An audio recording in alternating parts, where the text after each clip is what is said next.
বার্তা এবং সন্ত সাধু সন্তদের মার্গদর্শনে আগামী দিনে বাংলায় একটা বিরাট পরিবর্তন, সেটা রাজনৈতিক শক্তির পরিবর্তন শুধু নয়, যারা ভারতের খেয়ে ভারতের পরে ভারতের বায়ুতে শ্বাস নিয়ে ভেতর থেকে ভারতকে খোকলা করার চেষ্টা করে, যারা মিছিল থেকে বলে কিসের ভারত, এই ধরনের টেররিস্ট অ্যাক্টিভিটিস এর প্রতি সজাগ দৃষ্টি রাখার বার্তা আমরা দিয়েছি, বিশেষ করে বাংলার প্রতি বিশেষ ধ্যান দেওয়ার।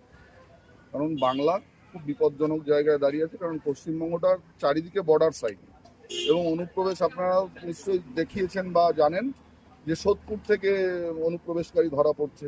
তো এরা কারা? যারা মিছিল থেকে বলছে কিসের ভারত, তাদেরকে কানটা ধরে দেখিয়ে দেওয়ার সময় এসেছে। এটা স্বামীজির জন্মভিটা, এটাই ভারত, যে স্বামীজি একটা শতাব্দীর নবজাগরণের মূল মন্ত্র ছিলেন।